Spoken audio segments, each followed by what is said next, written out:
Standard 2 की 2 primary branches है. The first branch talks about meaning of inventory, के inventory का मतलब क्या होता है. And the second branch talks about valuation of inventory, के इन्वेंट्री का वैल्यूएशन किस प्राइस पे और कैसे किया जाता है. तो let us first understand the first branch, that is meaning of inventory in a proper manner.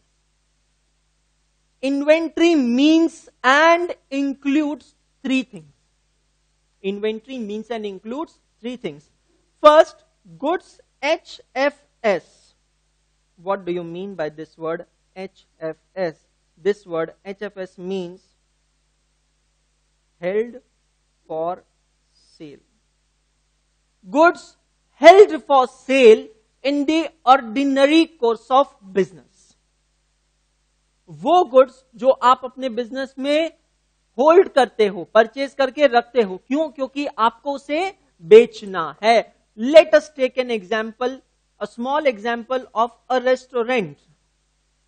मैंने आपको डिफरेंस बताया था बिटवीन होटल एंड रेस्टोरेंट, और ये कॉमन मिस्टेक हम करते हैं. हम होटल में खाना खाने जा रहे हैं, होटल में कभी खाना खाने नहीं जा सकते. होटल में सिर्फ, restaurant is the place where you go and dine in. Restaurant का हम एग्जांपल लेते हैं. Goods held for sale in the ordinary course of business. Can you imagine and tell me के रेस्टोरेंट के बिजनेस में ऐसे कौन से गुड्स होते हैं जो इस इंटेंशन से रखे जाते हैं कि उनको एज इट इज, मेरे वर्ड्स पे ध्यान देना, एज इट इज आगे बेचना है. Give me an example. हाँ, वाटर बॉटल बिल्कुल सही एग्जांपल है. वो एज इट इज कंपनी से खरीदा जाता है और एज इट इज बेच दिया जाता है. और क्या एग्जाम्पल दे सकते हो आप मुझे? कोल्ड ड्रिंक्स, यस, बिल्कुल सही एग्जाम्पल है. Ice cream is an example. मतलब ये सारे वो प्रोडक्ट्स है, these are the products where restaurant is not doing any processing. Are you understanding? Water bottle, mineral water bottle, they are just giving you as it is. Cold drinks, they are giving you as it is, they are serving you as it is. Don't you think so they need to maintain some stock of water bottle? The stock which is maintained with the intention of resale is known as what? Inventory. Correct? So first point, goods HFS in the ordinary course of business. Number 2, in the process of production or rendering services means what? Again restaurant के example लेते हैं और उसी से correlate कीजिए. इन the process of production और rendering service का मतलब क्या है? रेस्टोरेंट वाले जो प्रोडक्ट देते हैं, प्रोडक्ट मींस डिशेस, उनके मेन्यू कार्ड में होती है ना सो मेनी डिशेस. उन प्रोडक्ट को बनाने की प्रोसेस में जो मटेरियल यूज होता है, vegetables, dry fruits, dairy products, are you understanding? These all, can I say they are known as raw material for restaurant. देखिए मैंने वहां ब्रैकेट में दिया है RM. RM stands for raw material. My dear friends, restaurant, आप कहोगे sir restaurant का काम ऑनियन, पोटैटो, टोमेटो सेल करना नहीं है. I agree. पर रेस्टोरेंट जो चीज बना के बेचता है, उस चीज को बनाने के लिए ये सब इंग्रेडिएंट्स यूज होते हैं. समझ में आ रहा है आप लोगों को? So my dear friends, for the in the process of production और rendering service, we are in service industry, teachers are in service industry. In order to render our services in better manner, we also need some equipment, some tools, some stationery. एक चीज समझ लीजिए, या तो वो मेरी asset होगी, fix asset, या वो मेरी इन्वेंट्री होगी. एक एग्जांपल लेते हैं, देखते हैं. The projector screen over here, वही है वो. इज इट माई एसेट और is it my inventory? Asset. Litmus rules कुछ है, सिंपल है, बाकी हम देखेंगे जब डेप्रिसिएशन में जाएंगे. If it's there for longer duration, it's a capital expenditure, it is my asset. If it's there as a consumable, short duration, it is my inventory. The markers that we use to write on white board, is it asset और inventory? Why? Revenue expenditure. It is which expenditure? Revenue expenditure. I recorded a video for you guys, a special video on capital expenditure and revenue expenditure. And before this weekend, I'll post it on the YouTube channel. You can watch that video and again revise entirely what is capital expenditure, what is revenue expenditure. और example लेते हैं. The laptop और the tablet what we use, ये जरूरी है in the process of rendering service. Do you agree with me? दिन चले गए वो, गॉन दोस डेज। सबसे पहले था black board, do you remember? हमारे, आपने देखा है कि नहीं देखा, मुझे नहीं पता, देखा है? दैट डजंट मीन्स मैं सरकारी स्कूल में पढ़ा हूं, ब्लैक बोर्ड तो हर जगह होते थे। फिर ब्लैक बोर्ड को रिप्लेस किया ग्रीन बोर्ड ने, देखे थे? ग्रीन कलर के बोर्ड होते थे, चौक से लिखते थे, डस्टर से लिखते थे। 40 मिनट्स के लेक्चर के बाद बोर्ड भी व्हाइट और फैकल्टी भी व्हाइट, दोनों व्हाइट हो जाते थे। आपने देखा हो तो नॉर्मली ये सिचुएशन होती थी। फिर उसको बाद में रिप्लेस किया था ग्लास बोर्ड्स ने, चौकी था but they used to be glass, कांच के बोर्ड्स होते थे। फिर उसको बाद में रिप्लेस किया व्हाइट बोर्ड्स ने, अभी भी है white boards, but white board के अपने ड्रॉबैक है, आपको पता नहीं है बट यहां रह गया है। मार्कर जो होता है, ये मार्कर के अंदर एक बहुत ही स्ट्रॉन्ग एसिड यूज होता है, और ये एसिड हम लोगों के लिए, टीचर्स लोगों के लिए बिल्कुल अच्छा नहीं है। ऐसा नहीं है कि ये एसिड को पता चलता है कि हम टीचर हैं, आप स्टूडेंट हैं, ऐसा कुछ नहीं है। When we write on board at this distance, it's so sharp that you can actually feel a very strong odor, and that actually disturbs you, so that's not good for the health as such. और फिर white board के अपने limitations थे, teacher की handwriting छोटी है, बड़ी है, कम है, ज्यादा है, पीछे से विजिबिलिटी है, नहीं है, और अब टेक्नोलॉजी डेवलप हो गई है, तो वी आर यूजिंग दिस। तो हम यहाँ पे एग्जैक्टली चीजें उसी तरीके से दिखा सकते हैं जैसे आप अपने बुक में लिख रहे हो, समझ में आ रहा है? We can use highlighters, pens, different colors, this, that, so many things can be done over here. So ये मुझे help कर रहा है in rendering my service. Is it my asset or inventory? Okay, very good. ये asset है, इसके अंदर लगने वाली बैटरी का मैं स्टॉक मेंटेन करता हूं। मैंने अभी नहीं, कल ही काको को दिया, ऐसा बाउल भर के बैटरीज दिए। वो क्या है, एसेट या inventory? Inventory. Why? Revenue expenditure. Why? Amount of expenditure is less. मैंने कहा था चाइनीज लोगे 40 में मिलेगा, प्लेयर का लोगे 300 में मिलेगा, depends on your negotiation skill. We maintain stock of paper, asset और इन्वेंट्री? इन्वेंटरी। समझ में आया? In the process of production और rendering service. What do you mean by that word WIP over there? Very good. The word WIP means work in progress, or I can say incomplete or incomplete task is WIP. Materials, supplies, store spares, consumables, etc. सबसे पहले point में हमने क्या देखा? FG मतलब finish good. तो मैं ये कहूंगा कि मेरी इन्वेंट्री मतलब वो चीजें होती है जो मैं एज इट इज बेचता हूं। मिनरल वाटर का एग्जांपल लिया था हमने, let's continue the same example of a restaurant. Second, in the process of production, so raw material that I am keeping stock with me to manufacture or to produce my final dish or output, that is also my inventory. Third is material supplies, that means stores, spares, consumables, etc. इसका मतलब क्या है समझिए। In the process of production, मैं कुछ machines use करता हूं, मेरी बात ध्यान से सुनना। In the process of production, मैं कुछ मशीन्स और इक्विपमेंट्स यूज करता हूं, वो इक्विपमेंट्स मेरी एसेट है। Do you agree? Those equipments are my assets. पर उन इक्विपमेंट्स को चलता रखने के लिए, to keep them in the good working condition, I need to constantly maintain them. I need to keep stock of certain things like lubricants, grease, oil, all these things. These things are my consumables. They are known as what? Consumables. ये direct dish में use नहीं हो रही। Sir मैंने तो आज तक hotel में कोई ऐसी सब्जी नहीं खाई जिसमें ग्रीस डाला हो, ऑयल डाला हो। I know that. पर वो बनने की प्रोसीजर में जो एसेट यूज हुई होगी, उस एसेट को keep in moving condition, running condition, you need some consumables. You need to maintain stock of those consumables, my dear friends. Even they are also your what? Inventory. Accounting standard 2 कहता है कि inventory includes all these three things. दो चीजें specifically inventory में include की गई है, and one thing is specifically excluded from inventory. What are those two things? Goods purchased and held for resale. Very important. Goods purchased. and they are held for resale. Can you tell me what is difference between this goods purchased and held for resale and goods held for sale in the ordinary course of business? They are produced, पर यहां तो word लिखा है sir purchased, और वहां held for cell का भी मतलब वही है. आप समझ रहे हैं मैंने आपसे क्वेश्चन क्या पूछा है? What is the difference in these two things? Goods purchased and held for resale.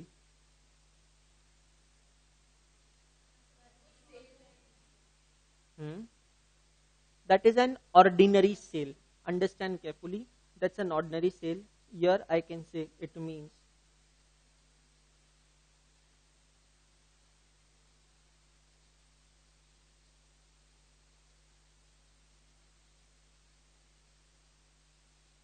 speculative sale. What do you mean by speculative sale?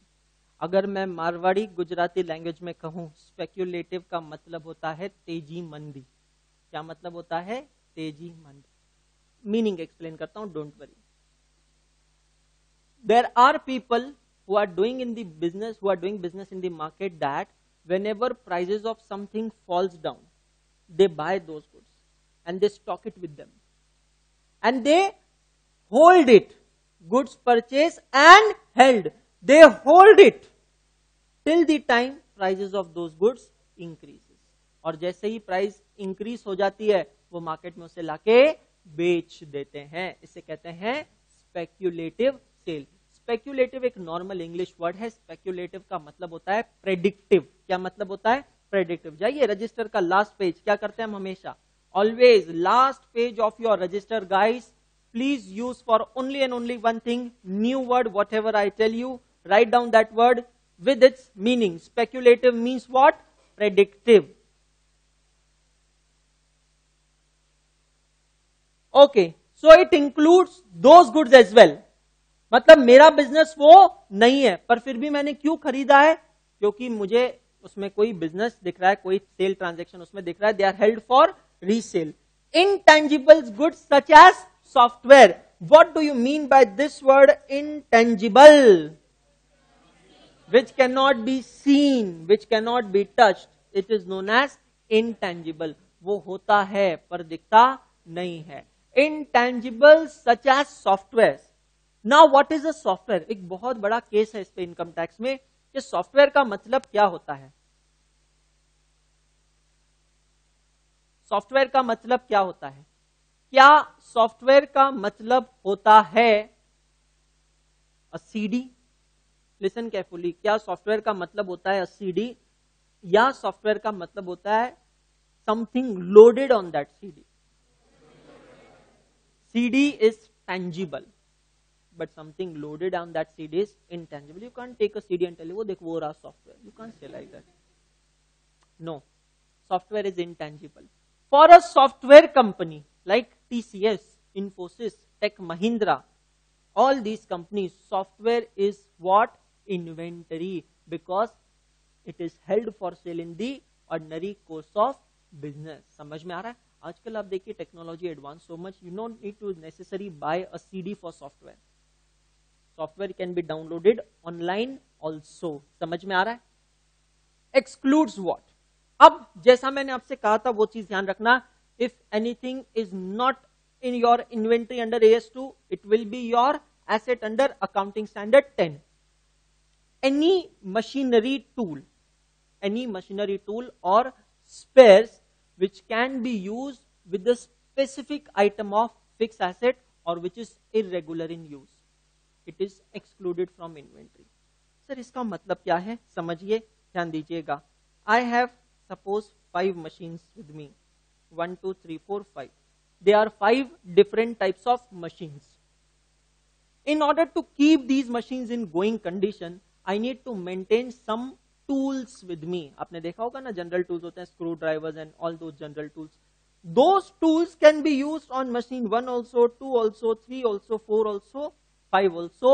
They are known as either general tools or they are known as loose tools. क्या कहते हैं? General tools या loose tools.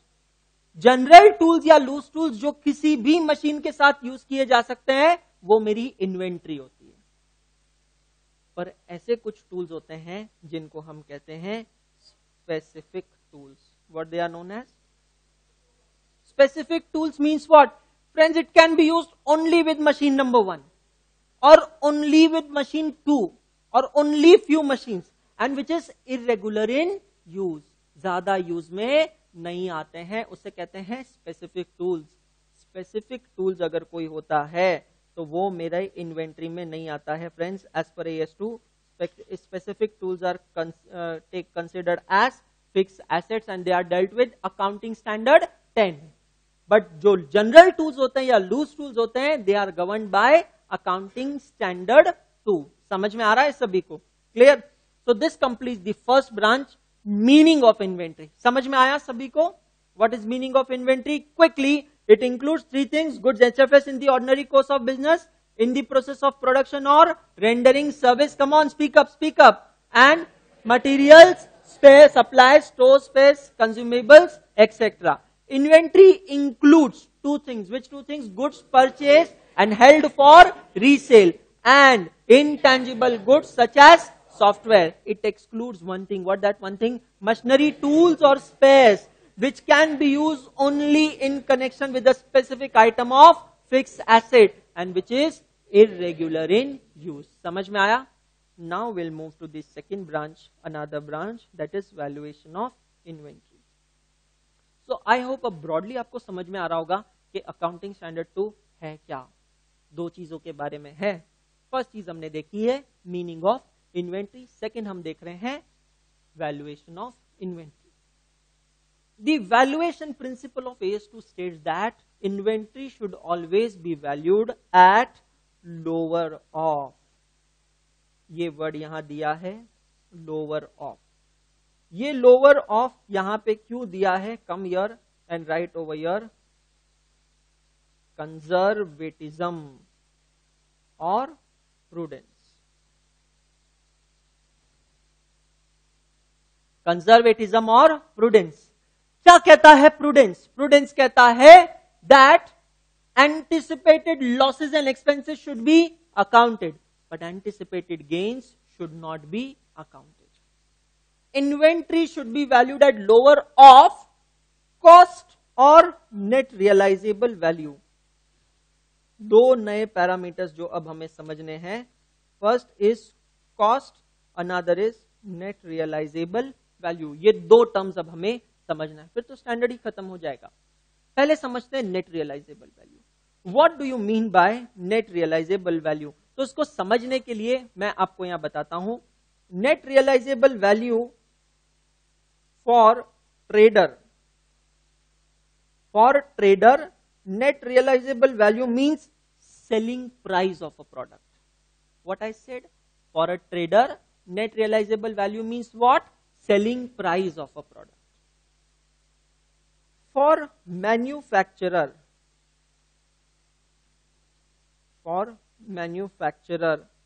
the equation is given over here.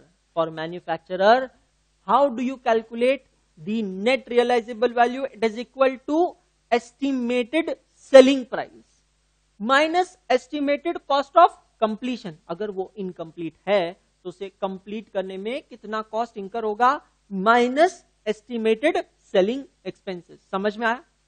तो हम इसे समझने के लिए पहले एक ट्रेडर का एग्जांपल लेते हैं. There is a vegetable vendor. That vegetable vendor has bought tomatoes.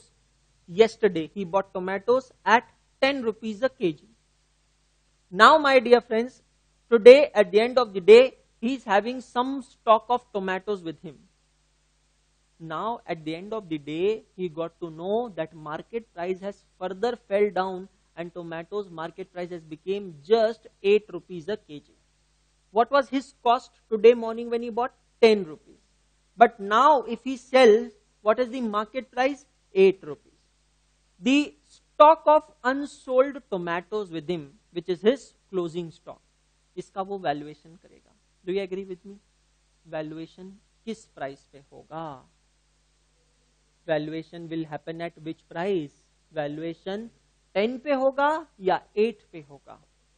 Sir अगर मैं 10 पे करता हूं तो क्या? अगर आप 10 पे वैल्यूएशन करते हो तो आप एक ऐसी प्राइस अकाउंट कर रहे हो जो आपको कभी मिलने ही नहीं वाली। प्रूडेंस कहता है anticipated losses and expenses should be accounted. Can't you see 2 rupees पर KG as a direct loss now itself? अभी अगर मैं मार्केट में बेचने जाता हूं तो कितने में बिकेगा? 8 रुपीज में। यस, ये आपका लॉस है। प्रूडेंस कहता है उसकी अकाउंटिंग करो मतलब closing stock of tomato should be valued at ₹8 and not at ₹10. Are you understanding? Same thing happens for manufacturer. AS2 says that inventory should be valued at lower of cost or net realizable value. Net realizable value, I hope you understood, all of you. For a trader, net realizable value is simple. It is what? Selling price. Net realizable value का मतलब होता क्या है? मुझे कितना मिला। Trader के case में कोई प्रॉब्लम नहीं है, जितना भी सेलिंग प्राइस होगा वो पूरा के पूरा मिलेगा। अब देखते हैं what do you mean by cost. तो cost includes 3 things. What are those 3 things? Cost of purchase, cost of conversion and other cost. And cost excludes 4 things. What are those 4 things? All abnormal amounts. What do you mean by abnormal amounts? Example you can write over there. Example, abnormal losses. What is the example? Abnormal losses. Now, well, really speaking, what is normal loss? What is abnormal loss? This concept we will see in detail in the chapter of consignment account. But as of now, मैं आपको यहां एक ही चीज कहना चाहता हूं. Anything which is unavoidable is normal loss. What I said?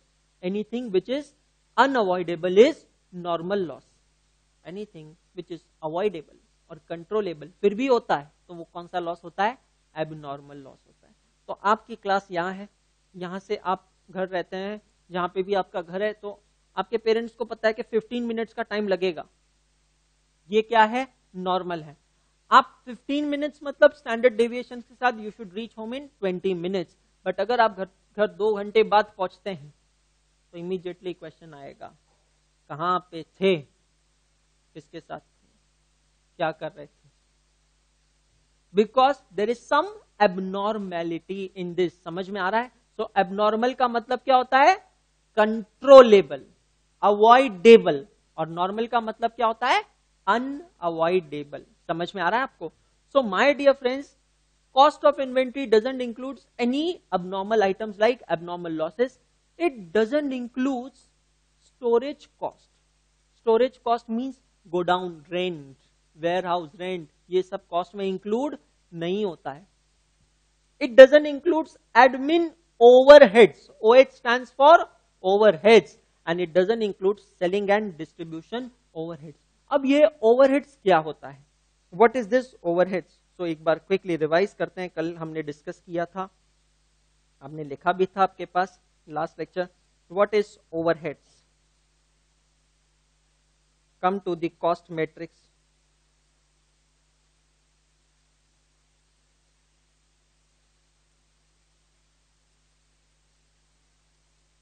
There are 3 cost components. What are 3 cost components? Material cost, labour cost, expenses. Material cost, labour cost and expenses. और ये तीनों ही दो टाइप के होते हैं, डायरेक्ट, इनडायरेक्ट। तो direct material, indirect material, direct labour, indirect labour, direct expenses, indirect expenses. I will explain again with an example, understand properly. There is a construction site going on. There is a construction site going on. We'll check what do we mean by direct material. Now before I start explanation, एक चीज mind में fix कर लो, जिसके बिना finish good possible नहीं है उसे कहते हैं डायरेक्ट। चाहे वो कुछ भी हो, material, labour, expense. Without which finish good is not possible, that is known as direct. जिसके बिना फिनिश गुड हो सकता है but it is just to facilitate your business, that is indirect. For a construction business, what is finish good? Finish good, labour, building, flats, shops, they are finish good. Labour तो वैसे ही finish good है। Now material क्या है? Direct material क्या है for a construction business? Tell me. Bricks, cement, steel, they all are direct material. Tiles, all the hardware items, plumbing items, they all are direct material, because उसके बिना construction of building is not possible. Do you agree? Indirect material क्या है construction building के लिए? What is indirect material?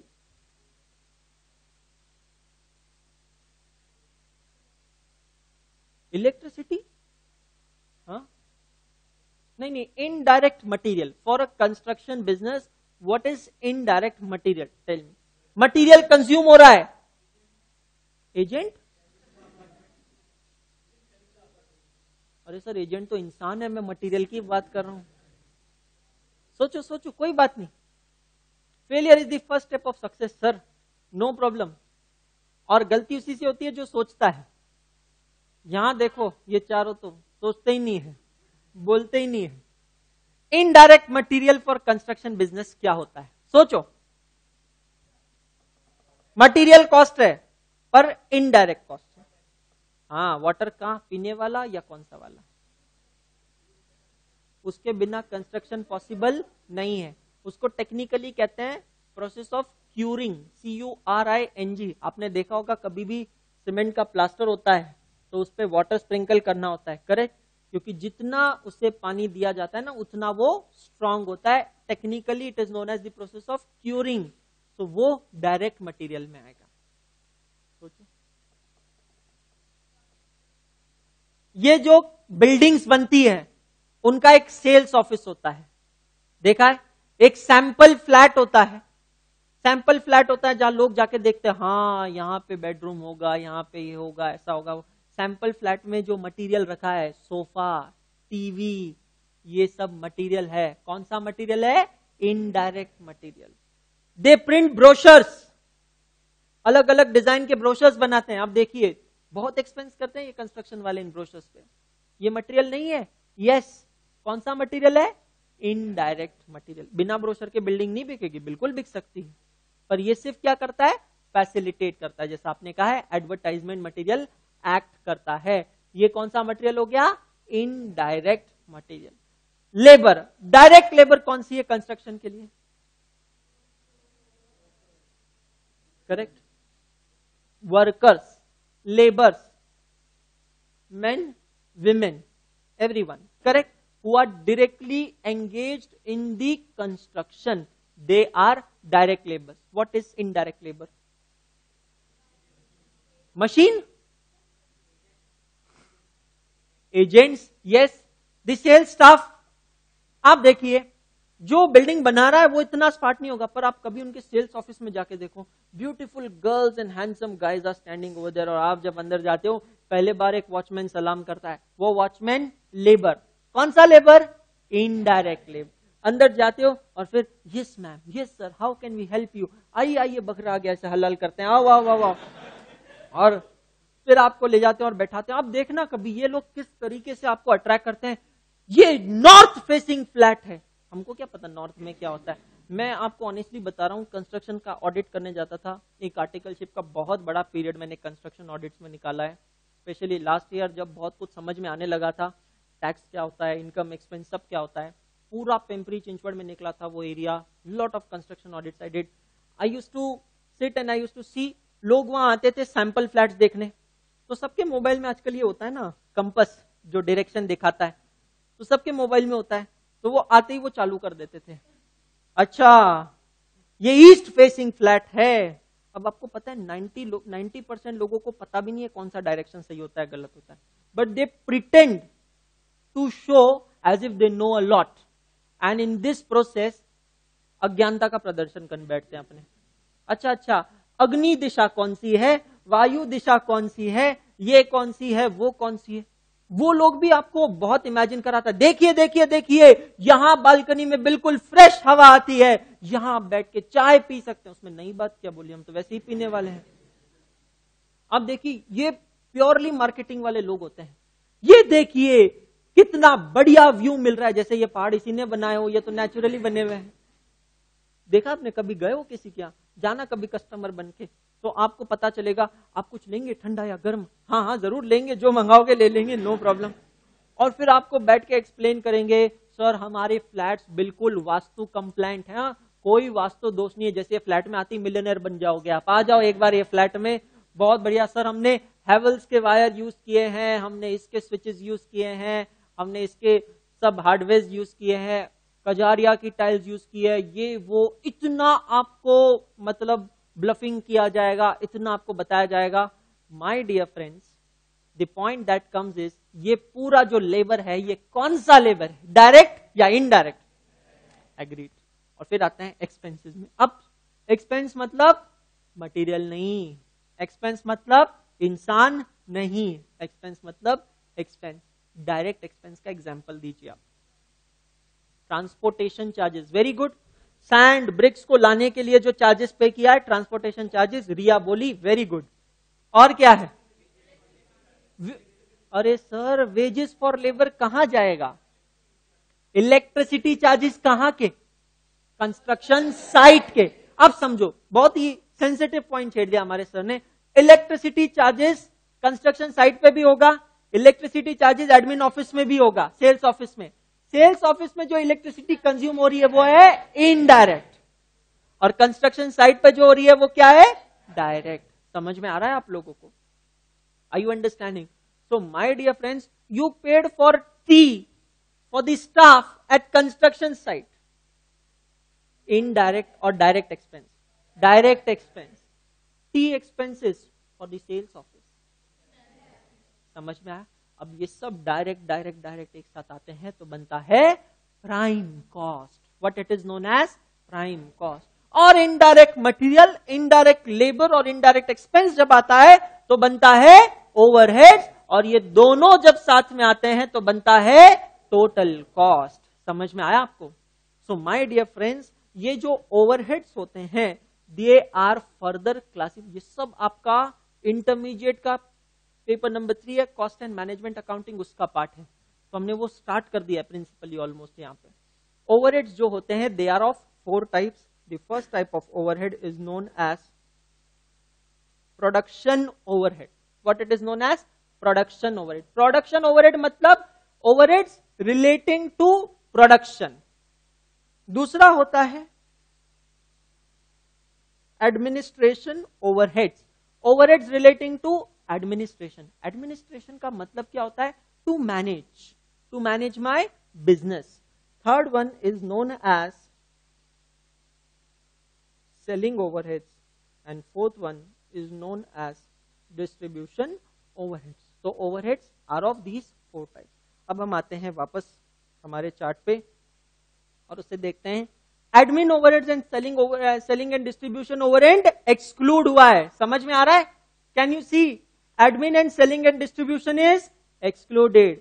Can you see? Production overhead is included. समझ में आ रहा है? अब मेरी बात ध्यान से सुनिएगा।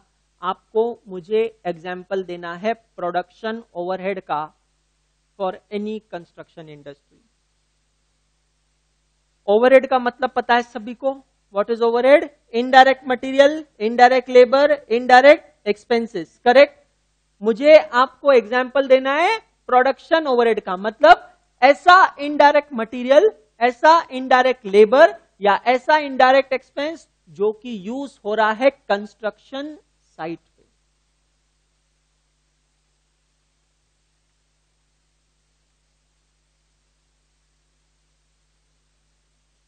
Think, answer will certainly come out. Imagine करो एक कंस्ट्रक्शन साइट, बहुत बड़ी बिल्डिंग बन रही है, इनडायरेक्ट मटेरियल वहां क्या हो सकता है? इनडायरेक्ट का मतलब क्या है? Who is not directly engaged on production, construction. सोचना, इनडायरेक्ट लेबर क्या हो सकता है? लेबर है जो कंस्ट्रक्शन में इन्वॉल्व नहीं है पर वहीं खड़ा है, वो साइट पे खड़ा है। हाँ, वॉचमैन, बिल्कुल सही एग्जाम्पल दिया। कंस्ट्रक्शन साइट पे खड़ा हुआ वॉचमैन। वॉचमैन को जो आप पेमेंट दोगे, it will be classified as what? Material cost? No, labour cost.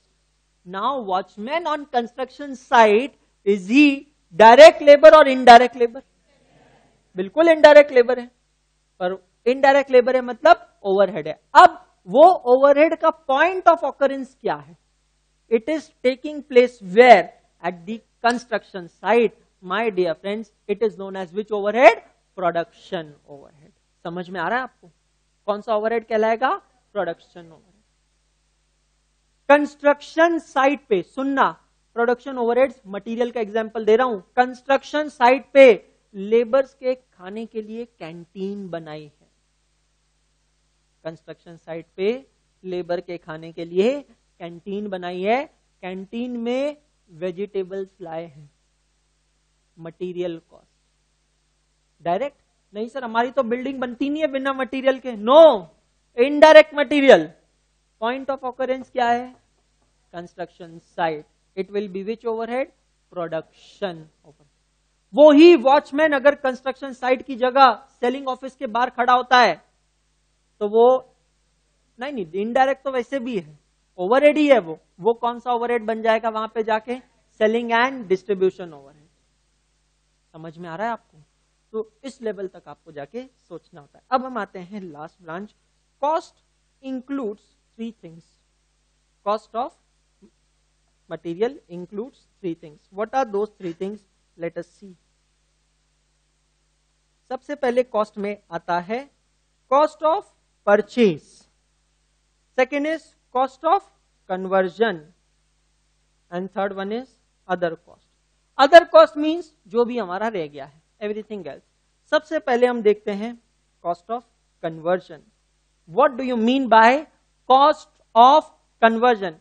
Example देता हूं, फिर इमीडिएटली समझ में आ जाएगा, फिर हम इससे फॉर्मूला बनाएंगे।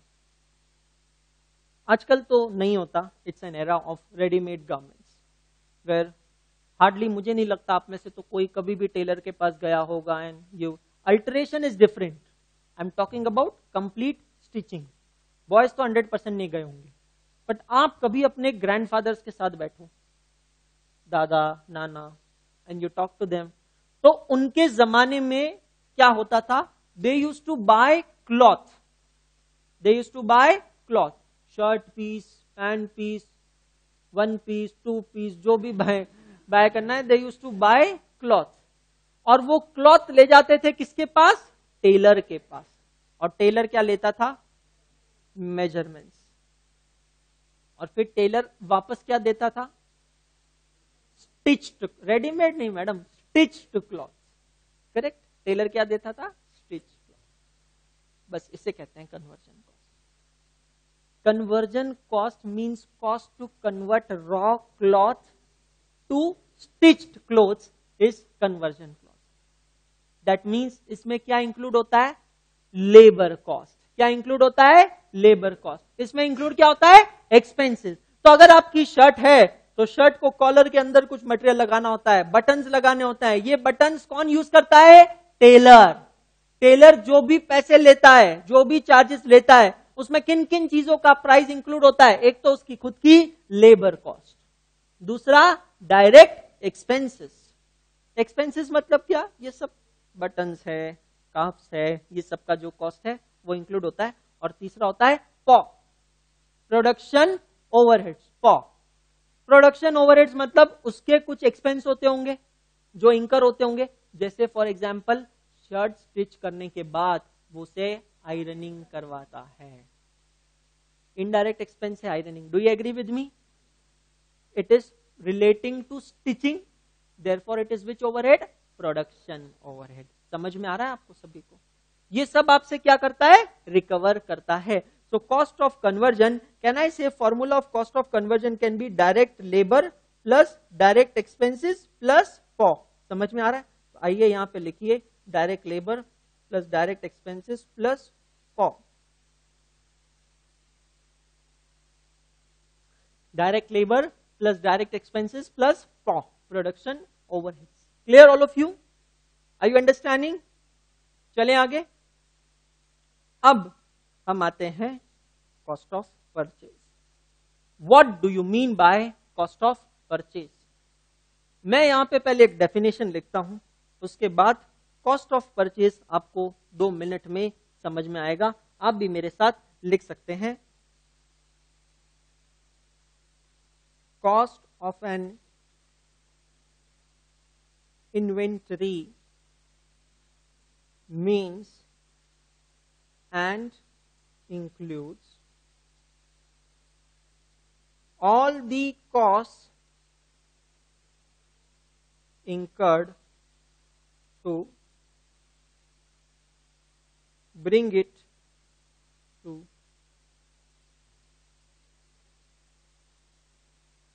present location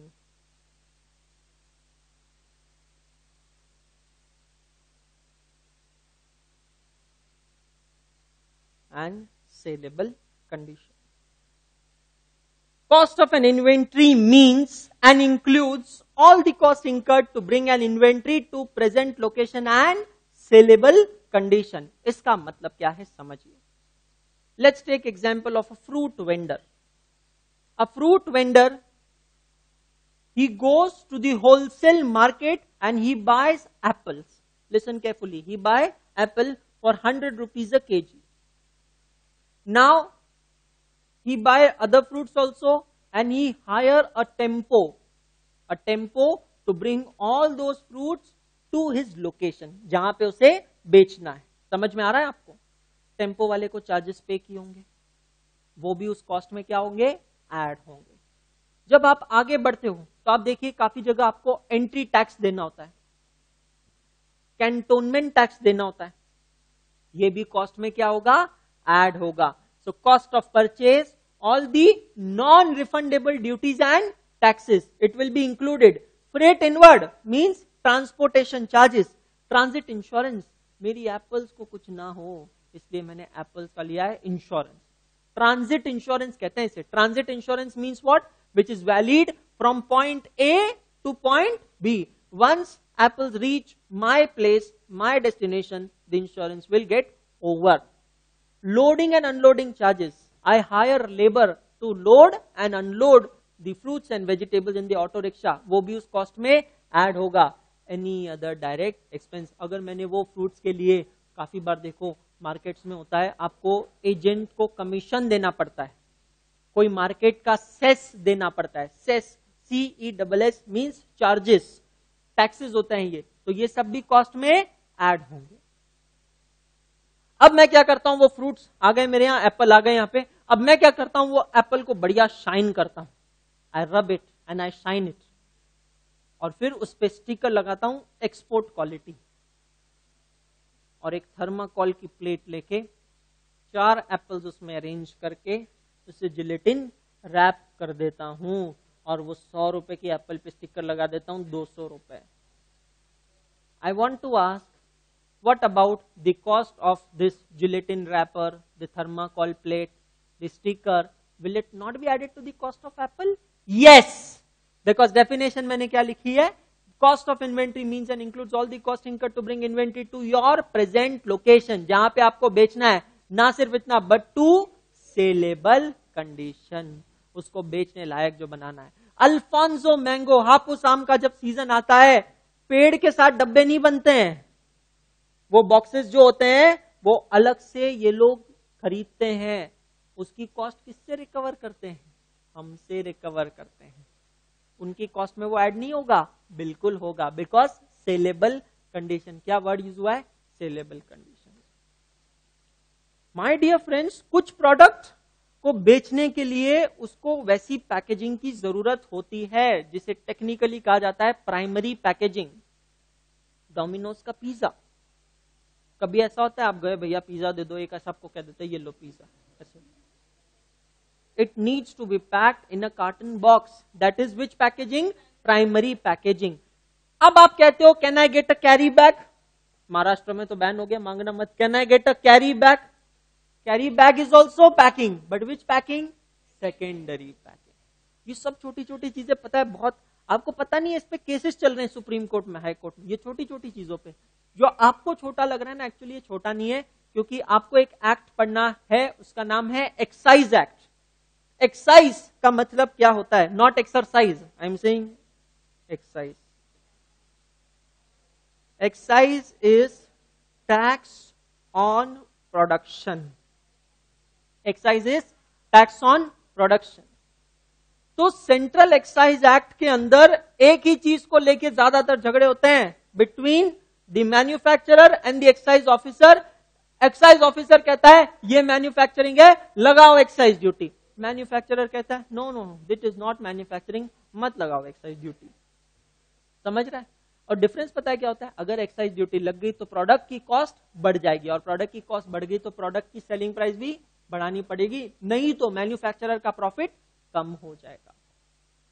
तो ये छोटी छोटी चीजों पे झगड़ा चलता है कि प्राइमरी पैकेजिंग कॉस्ट में आना चाहिए, सेकेंडरी पैकेजिंग कॉस्ट में नहीं आना चाहिए, क्या होता है क्या होता है क्या नहीं होता है, ये सब चीजें हमारे लिए समझना जरूरी है। तो कॉस्ट में क्या इंक्लूड होता है हमने देखा है, व्हाट विल बी एक्सक्लूडेड। तो अब इसके अलावा बाकी सारी चीजें एक्सक्लूड होगी, जैसे duties and taxes recoverable from tax authorities, duty drawback, CENVAT credit. इसका मतलब क्या होता है? ड्यूटी ड्रॉबैक सेनवैट क्रेडिट का मतलब होता है refundable taxes. What does it means? Refundable taxes. तो ऐसे कोई भी टैक्सेस जो आप पहले गवर्नमेंट को देते हो और गवर्नमेंट बाद में आपको वापस रिफंड करेगा, they are known as refundable taxes. अलग अलग एक्ट्स में अलग अलग नाम है, तो कहीं उसे ड्यूटी ड्रॉबैक कहा गया है, लेकिन रिसेंटली जीएसटी का जो एक्ट है उसमें उसे कहा जाता है आईटीसी, जिसका फुल फॉर्म होता है इनपुट टैक्स क्रेडिट। समझ में आ रहा है? एनी टाइप ऑफ रिबेट और discount is not to be included, and last any other item of similar nature. So my dear friends, this is the entire accounting standard 2 brought down to one single chart. I hope you understood this standard properly. समझ में आया सभी को? Meaning of inventory, valuation of inventory. अब ये दो चीजें बची है, cost formula and cost techniques. Cost techniques दो टाइप की होती है, standard cost and retail cost. They both are to be dealt in CA final, actually intermediate and then final. Standard cost and retail cost. Cost formula, बस ये है हमारा chapter number 6। Cost formula means what?